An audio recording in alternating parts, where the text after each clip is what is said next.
Dedication. This series of books is dedicated in deepest, eternal love and gratitude to our beloved Master, Saint Germain, the Great White Brotherhood, the Brotherhood of the Royal Teton, the Brotherhood of Mount Shasta, and those other ascended masters whose loving help has been direct and without limit. Editor's note. At the request of the Ascended Master, Saint Germain, and the Tall Master from Venus, the material in this book is written in a plain, direct manner with no attempt to conform to artificial literary standards, or outer world authority. They said, this series of books must go forth in a simple modern style which the layman could easily understand. Therefore, the inner light and feeling have been held as of first importance in presenting this truth, and the words used to express that light and feeling are those which are most direct and of easiest comprehension for the reader. The Ascended Masters never use involved terminology regardless of any human opinion, for the nearer one comes to eternal truth, the more direct and concise is the language in which it is clothed. In presenting this book to our readers, we have kept the light and feeling first and the literary form entirely secondary. The material in the first two books is simply a record of the author's experiences in the order in which the events occurred, stated as clearly as possible and in words that convey to the reader the feeling of the experiences. If the reader will bear this in mind, he too will be able to receive the outpouring of light which will open opportunities for similar transcendent experiences to come to him in a perfectly normal, safe, harmonious manner for his permanent blessing and illumination. In loving service to the light, lotus raking, tribute. The time has arrived, when the great wisdom, held unguarded for many centuries in the Far East, is now to come forth in America, at the command of those great ascended masters who direct, protect and assist in expanding the light within mankind upon this earth. The great ascended master, Saint Germain, throughout this series of books, is one of those powerful emissaries from the spiritual hierarchy of ascended masters who govern this planet. He is the same great masterful presence who worked at the court of France previous to and during the French Revolution, and whose advice, if it had been heeded, would have saved great suffering. It was because of his transcendent divine power that he was referred to at that time as the Man of Europe.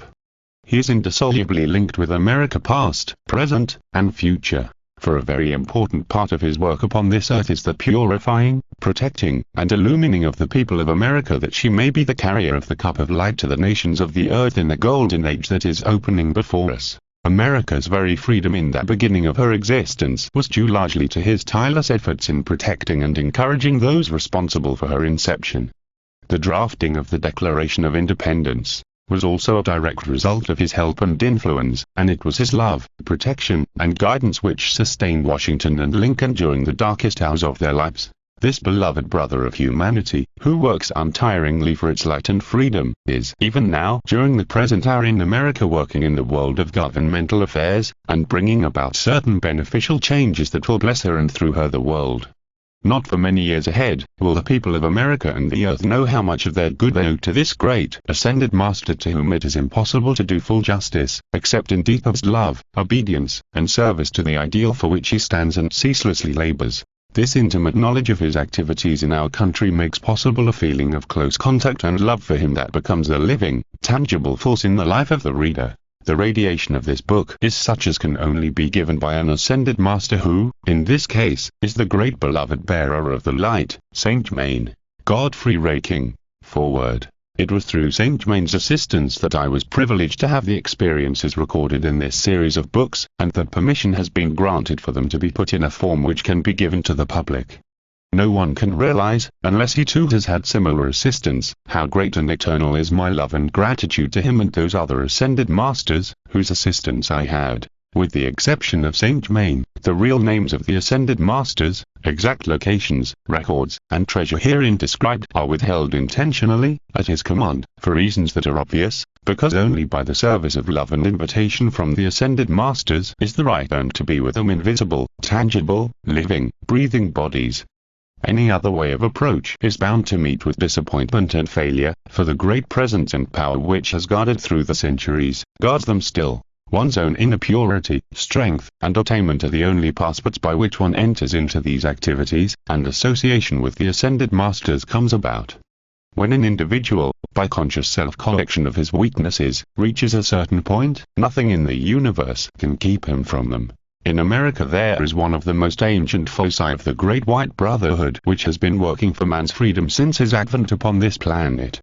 Some of the activities within this retreat are revealed to the reader that he may, if he be ready, make conscious contact, through his own inner light, with the greater light pouring out through this powerful center of God radiation, and thereby drink once again at the fountain of the ancient wisdom and carry the crystal cup of peace, love, and strength to his weary brothers.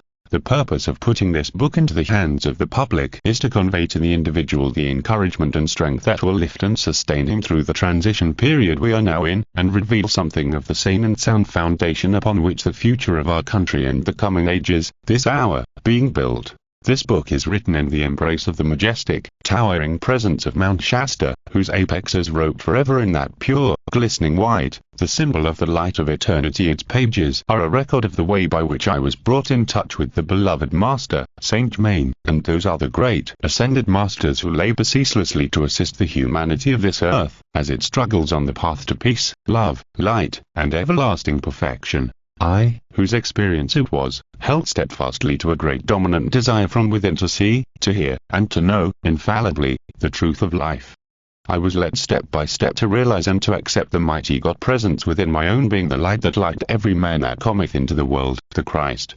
A way to make contact with the light, its all-knowing omnipresence, and unerring activity was revealed to me, and I give it to the reader in these pages. I can record only a part of the events that took place and the instruction I received. One by one, my great desires have been fulfilled, because those desires were unselfish. My quest for truth and happiness has been long and steady, but I have found both, and no human being can take them from me, because they're eternal and come from my own great God self.